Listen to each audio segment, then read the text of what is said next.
지금도 주님께서 일하고 계신다. 여러분들 이 믿음을 꼭 가지셔야 됩니다. 그것이 성도가 살아가는 방법입니다. 우리 눈에 어떠한 상황이 펼쳐지더라도 지금도 주님께서 우리를 위하여 일하고 계신다.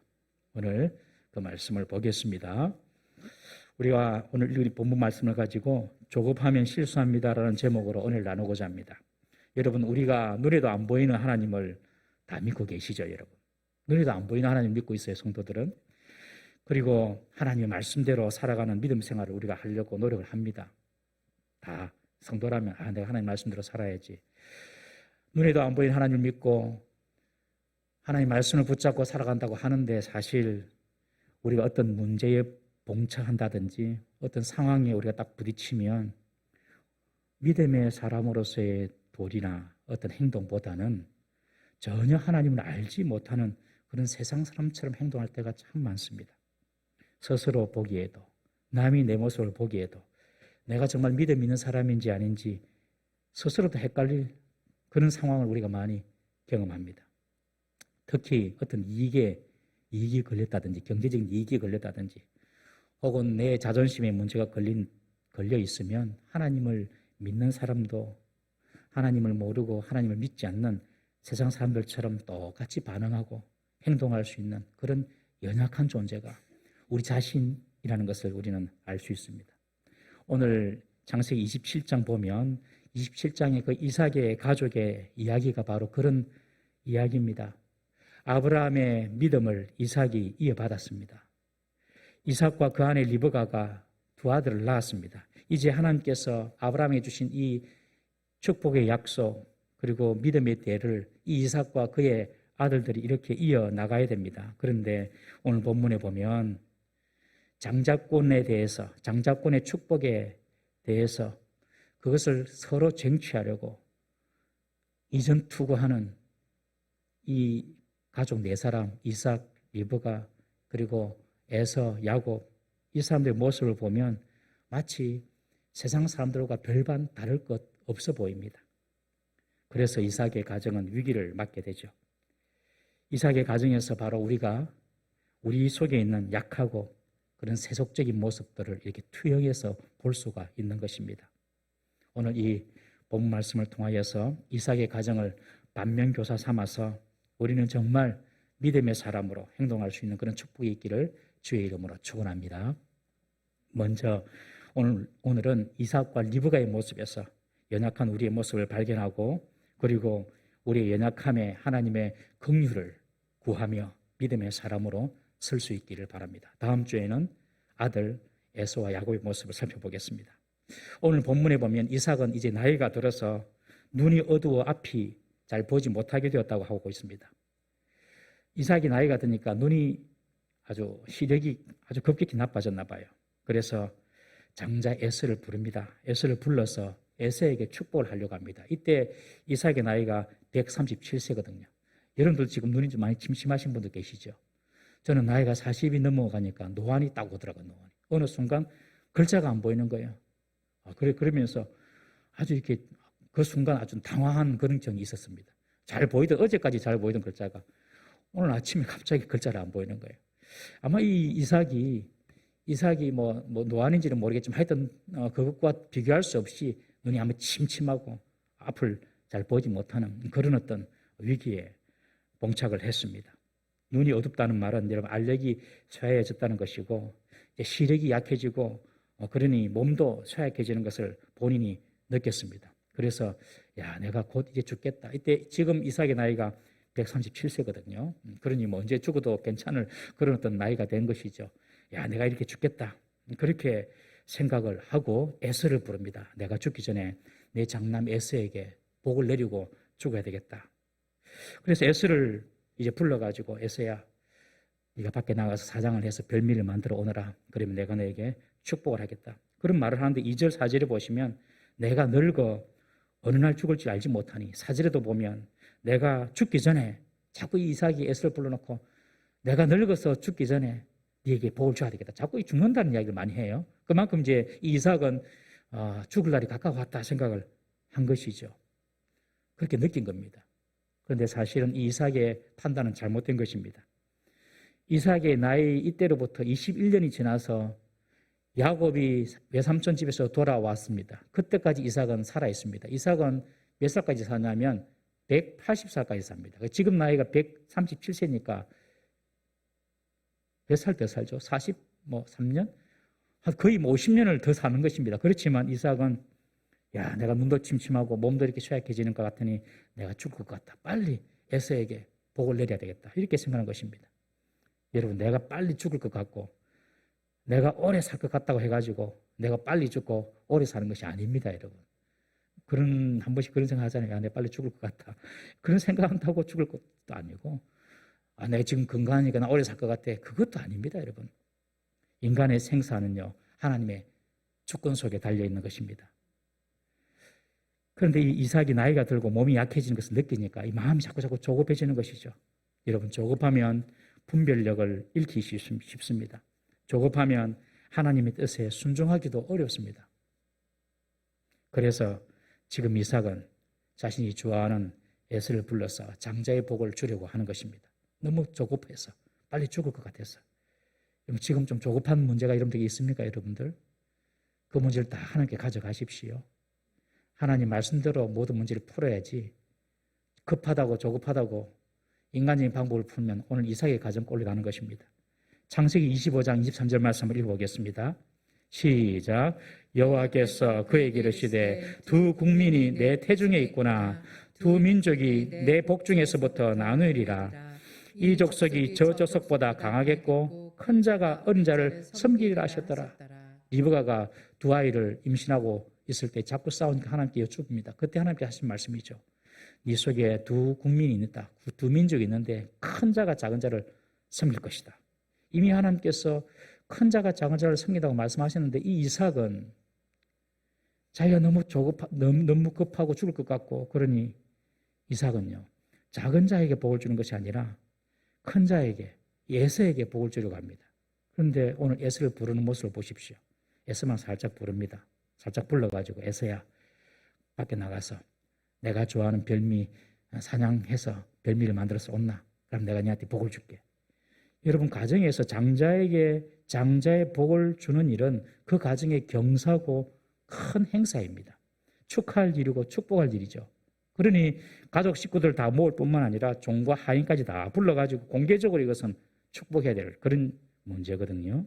그런데 이삭은 에서만 몰래 불러가지고 장자의 복을 주려고 하는 것입니다. 이 말은 이삭도 큰아들 에서가 하나님의 복을 받을 것이 아니라 하나님께서 작은 아들, 이 작은 자를 큰 자가 섬긴다고 했으니 작은 아들 야곱이 장자의 복을 받는 것인 줄 이삭도 알았습니다. 하지만 이삭은 그렇게 하고 싶지 않았습니다. 그래서 누구에게도 알리지 않고 에서만 불러서 비밀리에 지금 축복을 빌어주려고 하는 것입니다.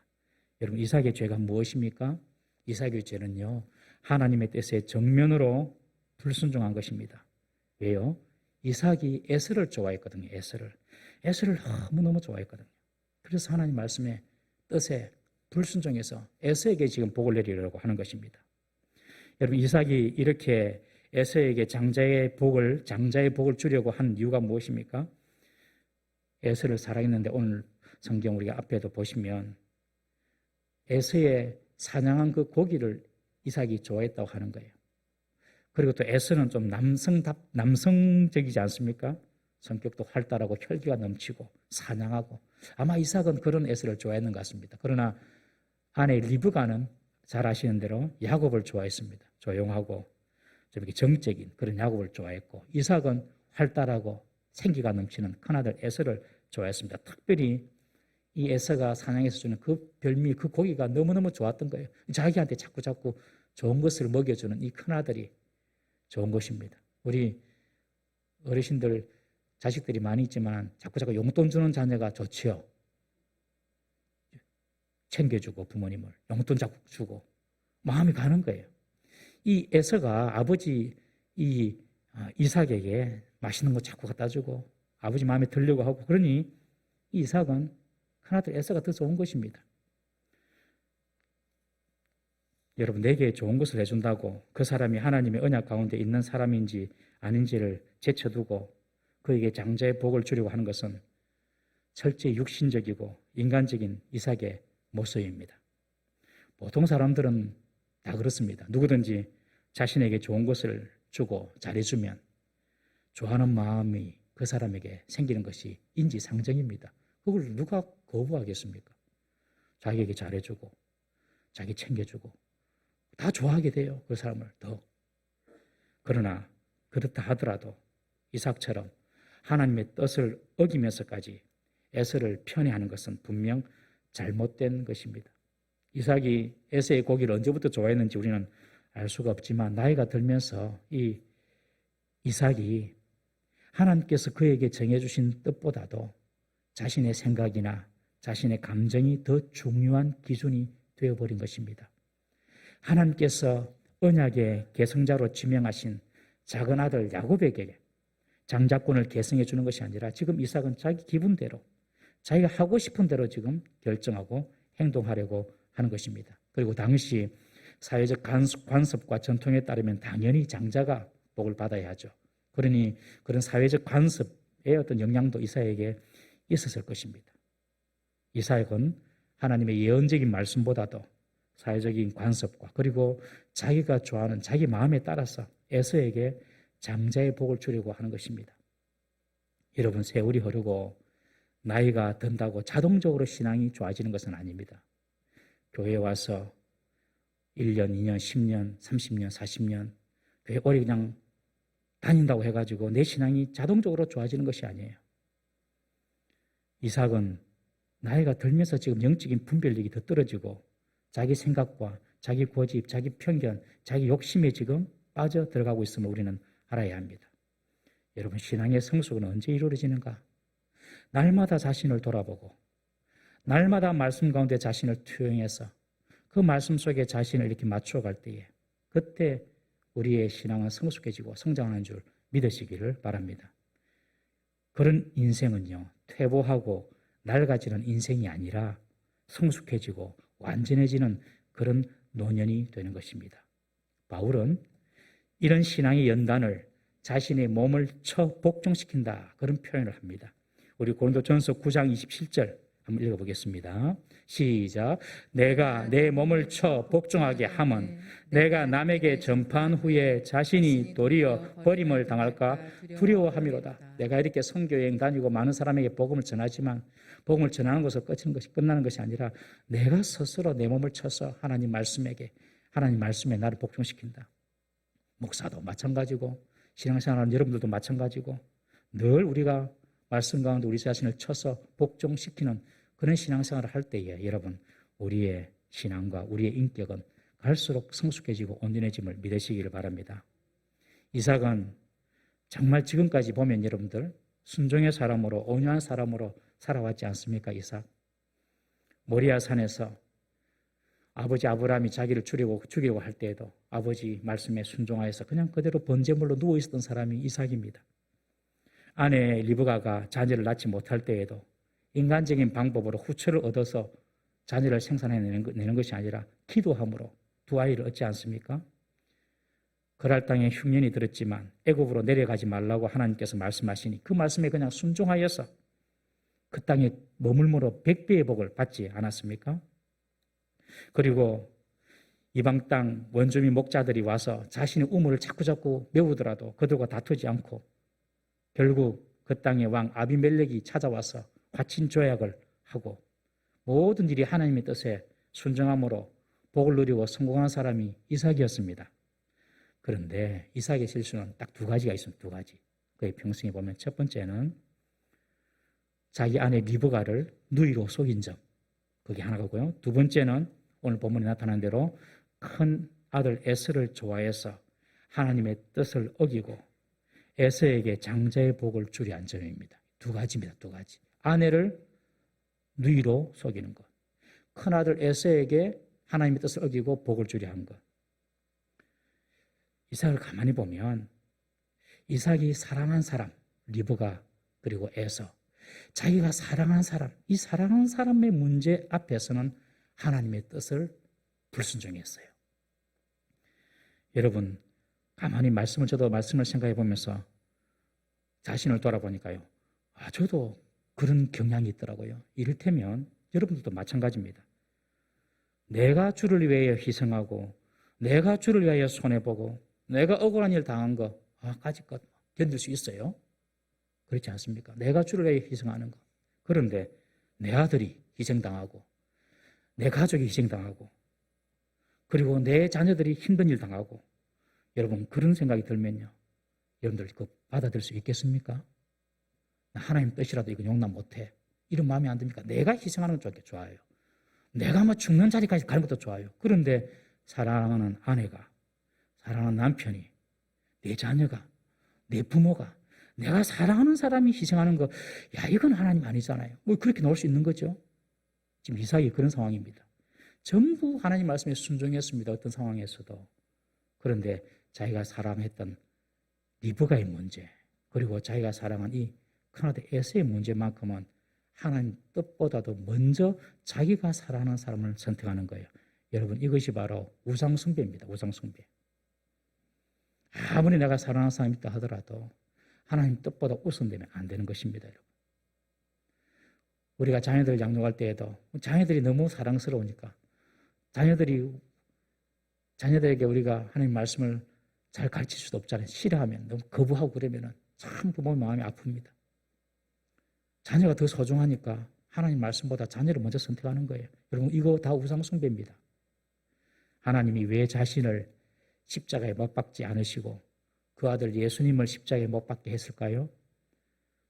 저는 그렇게 생각합니다. 그것은 자기 자신을 십자가에 못 박는 것보다도 자기 아들을 못 박는 것이 더 큰 사랑이요, 더 큰 고통이요, 더 큰 섬김이기 때문에 아들을 십자가에 못 박게 하신 것입니다. 하나님은 우리에게 누구보다도 1순위가 되기를 원하심을 믿으시길 바랍니다. 내 가족보다도, 내 자녀보다도, 내 자신의 어떤 이익이나 자존심보다도 하나님이 1순위가 되어야 하는 것입니다. 그런데 지금 이삭은 그 심에서 지금 넘어지고 있는 것입니다. 나를 죽이는 것은 괜찮아요. 아버지가 그냥 모리아 산 위에서 내가 번제물 되는 것은 괜찮아요. 그런데 내 아들 에서에게 복을 주지 말고 둘째에게 복을 주라. 그것은 내가 하나님 순종하기 어렵습니다. 내가 사랑하는 에서에게 내가 복을 주겠습니다 하고 지금 에서에게 지금 장자의 복을 내리려고 하는 것입니다.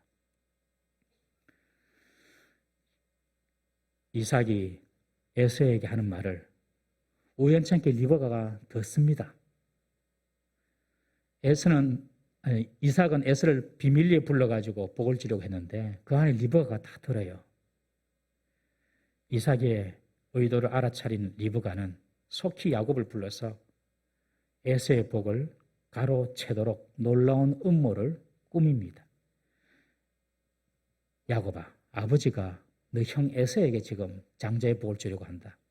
너 빨리 염소떼에 가서 좋은 염소 새끼 2마리를 가지고 와가지고 내가 아버지를 위한 별미를 만들어 줄 테니 너는 그 별미를 가지고 네가 먼저 아버지에게 들어가서 아버지 죽으시기 전에, 리브가도 그런 말을 합니다. 아버지가 죽으시기 전에 장자의 복을 네가 받아라. 이런 음모를 꾸밉니다. 지금 리브가와 야곱이. 그래서 야곱이 그 모친 리브가에게 이런 말을 합니다. 형 에서는 털이 많은 사람이고 나는 매끈매끈한 사람인데 아버지께서 나를 만져보시고 내가 아버지를 속였다고 들통이 나면 아버지는 나에게 복은커녕 저주를 내릴 겁니다 하면서 두려워하고 있습니다. 에서는 원래부터 태어날 때부터 전신에 털이 많았습니다. 그래서 털이 많다는 뜻으로 에서라는 이름을 지었거든요. 이와는 대조적으로 야곱은 몸에 털이 없습니다. 눈이 어두운 아버지가 자식의 신분을 확인하기 위해서 몸을 만져볼 것이라는 이런 생각을 야곱이 한 것이죠. 그러다가 들키게 되면 축복은커녕 저주를 받게 될 것이다. 그러면서 야곱은 리브가의 계획에 반신반의합니다. 가만히 보면 지금 야곱은 거짓말하는 것을 두려워하고 있는 것이 아니라 그 거짓말이 들통날 것을 두려워하고 있습니다. 여러분, 성도는 죄를 두려워해야 되는데 그 죄가 드러난 것을 두려워한다는 것은 그것은 믿음의 사람의 행동이 아니지요. 여러분, 많은 사람들이 죄가 들통날까 봐 죄를 짓지 않습니다. 사실은. 아마 만약에 죄를 지어도 절대로 죄가 들통나지 않는다. 그런 보장만 있으면 여러분 죄 지을 사람 많을 겁니다. 여러분 동의하십니까? 내가 지은 죄가 절대 안 들킨다. 이런 보장만 있으면 이런 세상 사람들 중에서 많은 사람이 죄를 지을걸요. 야곱은 아버지를 속이는 것이 문제가 아니라 지금 아버지를 속이는 것이 들통날까 봐 두려워하고 있는 것입니다. 여러분 그러나 성도라면 죄가 들통이 나고 안 나고가 중요한 것이 아니라 이것이 하나님이 싫어하는 죄라서 피해야 할 줄로 믿습니다. 그것이 성도입니다. 성도는 이 죄를 통하여서 어떤 결과가 오고 안 오고 그게 중요한 것이 아니라 하나님이 싫어하신다. 죄는 하나님이 원하신 것이 아니다. 그래서 피해 나가야 하는 것입니다. 야곱이 에서 흉내를 내는 것이 들통날까 봐 두려워하고 있으니 리브가가 야곱을 안심시킵니다. 13절에 보면 만일 그 속임수가 탄로가 난다면 전적으로 내가 책임을 짓게. 야곱, 만약에 들통이 나서 아버지로부터 저주받으면 네 저주 다 내한테 돌릴게. 어머니가 그렇게 이야기하는 겁니다. 그리고 너는 내 말만 따르라. 오늘 본문에 보면 내 말만 따르라. 그렇게 종용합니다. 내가 책임질 테니 내 말대로만 해라. 이 리브가는 큰 자가 어린 자를 섬길 것이라는 하나님의 그 복중 계시, 그 복중 계시를 확실히 믿고 있었습니다. 그래서 여기까지는 좋은데 그 복중 계시를 이루기 위하여서는 무슨 수를 써서라도 그 일을 이루는 것은 문제가 없다. 이렇게 리브가는 생각을 한 것이죠. 리브가는 자기 방식대로 자기 확신에 차서 너는 내 말만 따르라. 하나님이 작은 자가 큰 자의 섬김을 받는다고 말씀했으니 그 하나님 뜻이니 그 하나님 뜻을 이루어야 된다. 그래서 지금 리브가는 속이는 방법으로 거짓의 방법으로 지금 이 하나님 뜻을 이루고자 하는 것입니다. 작은 자가 장자의 복을 받을 것이라는 그 하나님 뜻을 알았지만 그리고 그 뜻에 순종하려 했지만 그 일을 이루어 나가시는 분이 하나님이신 줄 지금 리브가는 모르고 있는 것입니다. 그래서 자기 식대로 처리합니다. 자기 식대로. 여러분 이런 유혹이 참 우리에게 많습니다. 하나님 뜻이 있어요. 하나님 뜻이 있으면 그 뜻을 이루는 방법은 별로 생각 안 합니다. 무슨 수를 써서라도 그 뜻만 이루는데 그것이 리브가의 생각이었습니다. 이것은 불신앙입니다. 불신앙.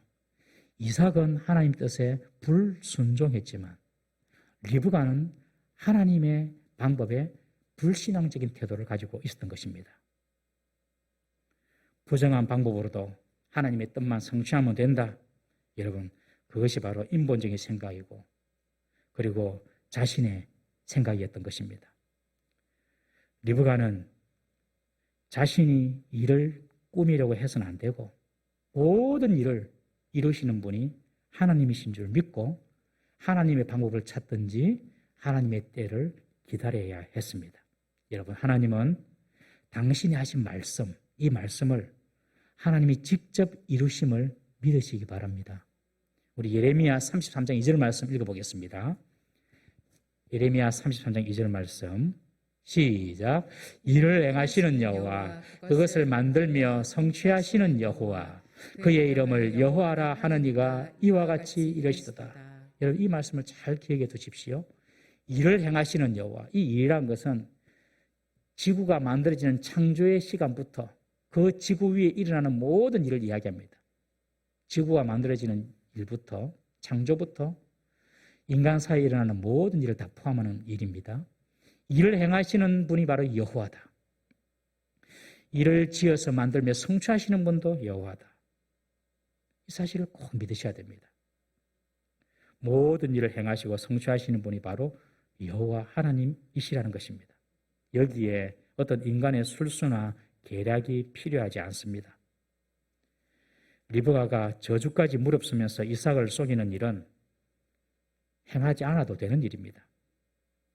하나님의 입에서 나간 말씀은요, 헛되이 사라지거나 돌아오는 법이 절대로 없습니다.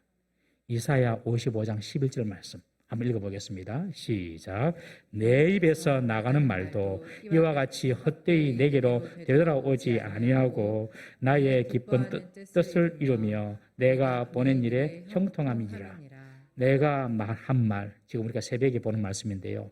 이스라엘이 회복될 것이다. 하나님께서 말씀하셨지 않습니까? 그 말씀은 반드시 이루어질 것이다. 여러분, 이스라엘 역사를 보십시오. 2000년 이상 동안 나라 없이 다니다가 회복하지 않았습니까, 여러분? 이스라엘 역사를 보면서 우리는 하나님의 말씀이 절대 헛되지 않은 줄 믿어야 됩니다, 여러분. 여러분, 하나님의 말씀이 우리 속에 있으면 이 하나님의 말씀은 절대로 헛되이 사라지거나 없어지는 것이 아닌 줄 꼭 믿으십시오. 이 성도는 하나님의 말씀을 꼭 붙잡고 살아야 됩니다. 하나님의 말씀을 붙잡고. 그 말씀이 반드시 이루어지기 때문에 그렇습니다. 리브가가 야곱에게 아버지 이삭이 니를 저주한다 하더라도 그 저주는 나한테 돌리라. 그렇게 말했죠. 아주 자기 확신에 찬 그런 말입니다. 그런데 이 말대로 리브가는요, 나중에 평생 자기가 사랑하는 야곱을 보지 못하고 외롭게 늙어갑니다. 나중에 야곱이 이삭을 속에서 축복을 받아냅니다마는 에서의 분노를 사서 에서가 이삭을 죽이려고 살해하려는 그런 마음을 가지고 있을 때에 야곱은 형 에서를 피해서 정든 집을 뒤로하고 외산촌 집으로 피신을 떠나죠. 야곱이 외산촌 집으로 피신가 있는 동안에 리브가는요, 죽습니다. 그래서 야곱이 돌아오더라도 21년이 지나는데 돌아오더라도 리브가는 죽고 난 이후에 했어요. 그 사랑하는 야곱을 평생 곁에 두지 못하고 그냥 외삼촌 집으로 자기 오빠 집으로 보내놓고 자기는 야곱을 보지 못하고 그냥 인생을 마치는 것입니다. 내가 너의 저주를 책임질게 말 그대로 리브가는 저주를 받고 가족 중에서 가장 먼저 이삭보다도 빨리 죽게 되는 것입니다. 여러분, 우리가 쉽게 하는 말이 있지 않습니까? 그런 말도 조심해야 됩니다. 하나님은 다 듣고 계세요. 하나님은 다 듣고 그 열매를 만들어 가십니다. 예수님이 십자가에 돌아가실 때에 이스라엘 백성들이 뭐라고 합니까? 예수님을 십자가에 못 박으면서 빌라도는 아무래도 이 예수는 십자가에 죽을 죄인이 아닌데 막 이러면서 무리들 앞에서 제수대에 손을 씻으면서 나는 이 재판과 상관은 없다. 이렇게 말을 할 때에 백성들이 뭐라고 합니까? 우리 마태복음 27장 24절 25절 한번 읽어보겠습니다. 25절만 읽어보겠습니다. 시작. 백성이 다 대답하여 이르되 그 피를 우리와 우리 자손에게 돌릴지어다. 여러분, 십자가 예수님 달리면서 달리게 하면서 그 백성들이 뭐라고 합니까? 그 예수의 피, 그 피가 정직하지 않은 피라면 우리한테 돌리라. 우리가 다 받겠다. 우리가 우리 자손에게 돌리라. 여러분, 이스라엘의 역사를 보십시오. 이후에 이스라엘 역사. 30년 뒤에, 예수님 죽이고 30년 뒤에 로마의 티투스의 장군에 의해서 완전히 박살납니다. 이스라엘이. 박살나고 그 AD 70년경 그때 예루살렘이 완전히 불타고 로마에서 예루살렘에 거하는 유대인들은 아무나 잡아 죽여도 된다. 그런 법을 내립니다. 그러면 예루살렘에 그냥 살다가 누가 와서 죽여도 그 책임을 물을 수 없어요. 그러니 이스라엘 사람들이 예루살렘이 뭐 살면 안 되겠다 싶어서 전부 다 전 세계로 뿔뿔이 다 흩어지죠. 그것이 디아스포라 아닙니까? 이스라엘 역사 아닙니까? 다 흩어집니다. 흩어졌다가 세계 대전을 통하여서 이러면 흩어져 있는 유대인들이 이스라엘에 사는 본토 유대인보다 더 많았어요. 이스라엘 본토에 사는 유대인들 한 500만이었고 세상에 흩어졌던 유대인들이 한 900만 되거든요. 그런데 흩어져 있던 유대인 900만 중에서 세계 대전을 치르면서 600만 명이 죽습니다. 600만 명이 3분의 2가. 그게 이스라엘 역사입니다. 우리와 우리 자손에게 그 피를 돌리라. 그 말 그대로 이스라엘의 역사는요, 핍박과 고난과 죽음의 역사였습니다. 여러분, 우리의 입술에서 나오는 이 말은 하나님이 세상을 창조하실 때 말씀으로 만드신 그 말씀의 형상을 지음받은 인간이 내는 말입니다. 그러니 그 말에는 창조의 위력이 있다는 사실을 꼭 기억하십시오. 믿음의 말도 하면 그 믿음대로 이루어집니다. 불신의 말도, 정직한 말도 정직하지 못한 말도, 거짓의 말도, 농담까지도 여러분 주님은 그대로 들으십니다. 우리 인간의 말은 하나님이 창조하실 때 그 말씀의 형상을 닮았기 때문에 창조의 능력이 있다니까요. 우리 이사야 57장 19절 말씀 읽어보겠습니다. 시작. 입술의 열매를 창조하는 자 여호와가 말하노라. 먼데 있는 자에게든지 가까운 데 있는 자에게든지 평강이 있을지어다. 평강이 있을지어다. 내가 그를 고치리라 하셨느니라. 여기 보면 입술의 열매를 창조하시는 사람입니다. 하나님이. 우리의 입술의 열매를 주님께서 창조합니다. 우리의 말대로 우리 인생은 펼쳐지게 되는 것입니다.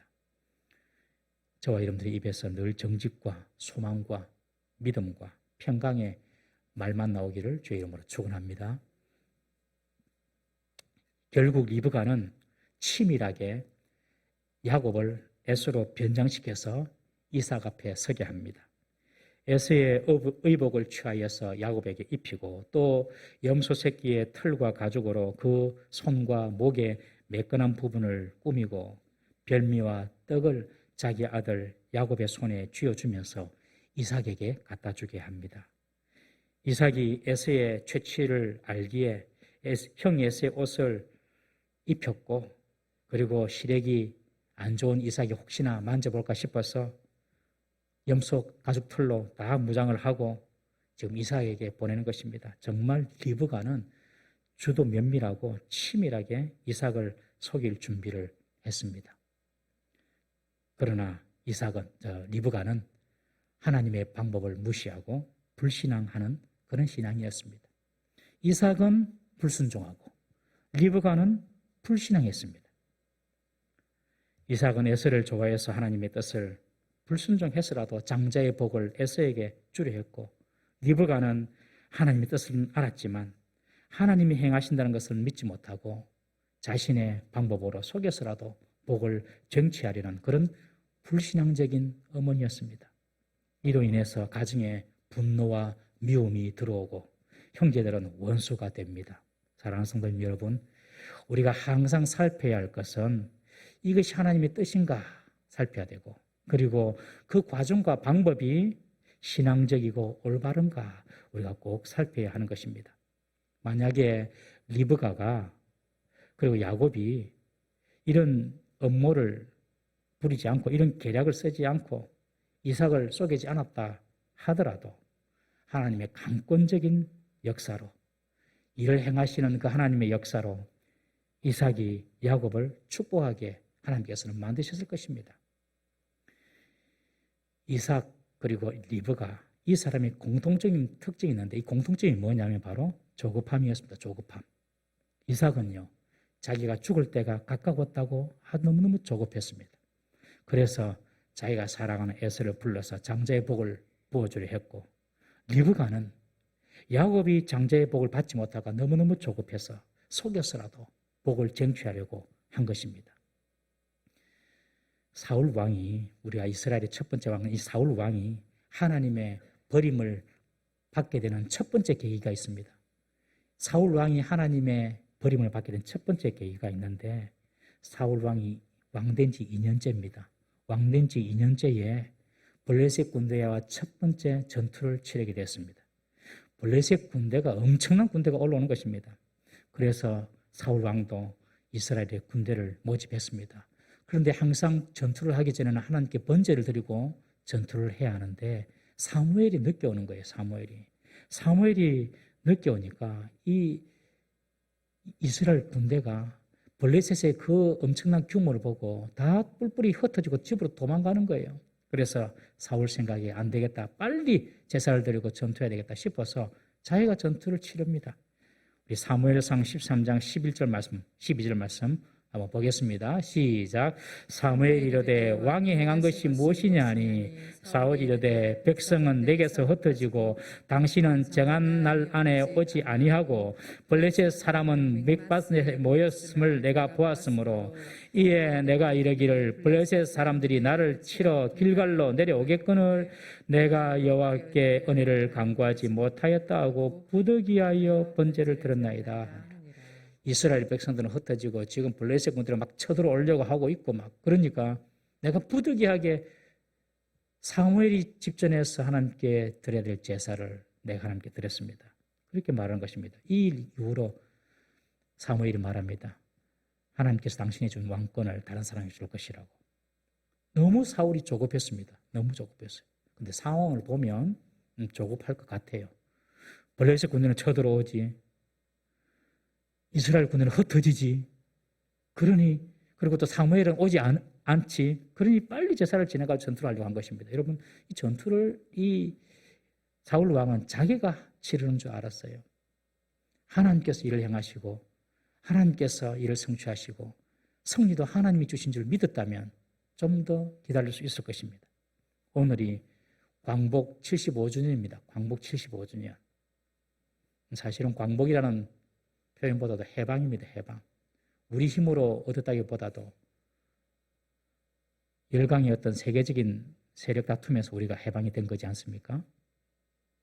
그런데 제가 이런 인터뷰를 봤는데 참 인상적인 인터뷰였어요. 왜 그 일제 치하 가운데서 조선 사람들이 일본 편에 들어가지고 친일파가 되었는가? 그러면서 친일파들을 이렇게 녹음한 그 인터뷰를 제가 오래전에 보았어요. 제가 그게 아직까지 기억이 남습니다. 당신은 왜 친일파가 되었습니까? 이 질문이었어요. 당신은 왜 친일파가 되었습니까? 그분들의 공통된 특징이 하는 말이 뭐라 하고 하냐면 대한제국이 다시 해방될 줄은 꿈에도 몰랐습니다. 이거더라고요. 대한제국이 다시 해방될 줄 알았다면 친일파 했겠습니까? 안 하죠. 35년, 6년 지나다 보니 끝났다 이제. 반세기가 거의 흘러가고 있구나. 우리 대한민국은 더 이상 일제의 영원한 식민지다. 그렇게 생각한 거죠, 여러분. 대한민국의 독립에 대해서 너무 조급하게 성급한 결론을 내린 것입니다. 그래서 친일파가 되었다는 거예요. 사랑하는 성도님 여러분, 우리 인생의 미래에 대해서 우리가 가져야 할 희망에 대해서 너무 조급하게 결론을 내리면 하나님이 예비해 놓으신 복을 받지 못함을 꼭 기억하십시오. 하나님이 일을 행하십니다. 절대로 여러분 조급하지 마시길 바랍니다. 하나님이 일을 행하신다는 것을 믿으면 소망이 생기고 인내하는 믿음이 생깁니다. 성도에게 있어서 정말 중요한 덕목 중에 하나가 뭐냐? 인내입니다. 인내. 꼭 기억하십시오. 인내. 지금은 내 모습이 이런 모습이 있다 하더라도 하나님께서 일을 행하시고 하나님께서 성취하시니 내가 하나님께 붙어 있으면 하나님께서는 반드시 일을 이루어 나가신다. 그러면서 여러분들 인내할 수가 있어야 하는 것입니다. 하나님께서는 당신의 자녀를 위하여서 지금도 일하고 계심을 다 믿으시는 우리 성도 되시기를 주의 이름으로 축원합니다. 기도하겠습니다. 우리 이 시간 말씀을 가지고 한번 기도합시다. 우리가 이삭의 모습은 아닙니까? 나는 희생하고 나는 죽더라도 괜찮습니다만 내 사랑하는 사람이 힘들고 어려워지는 것은 내가 못 견디겠습니다. 하나님 말씀보다도 못 견디겠습니다. 이런 이삭의 불순종이 우리에게 있지는 않습니까?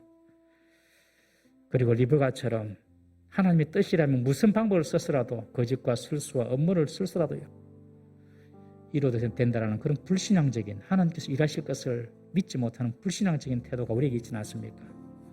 이 모든 행동의 기저에는 조급함이 있었습니다. 하나님이 일을 행하신다.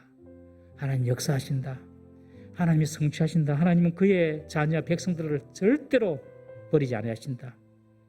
이런 확고한 믿음이 있을 때 우리는 인내할 수 있고 주의 뜻을 기다릴 수가 있습니다. 우리 이 시간 우리 자신을 돌아보고 우리 속에 조급함이 있었다면 주의 용서해 주십시오. 우리 속에 불신앙, 불순종이 있었다면 주의 용서하여 주십시오. 주님께서 일하실 것을 기대하고 믿음으로 인내하며 나아가는 저희들 되게 해달라고 주여 역사하여 주시옵소서. 한번 부르짖고 통성으로 기도하겠습니다. 주여 역사하여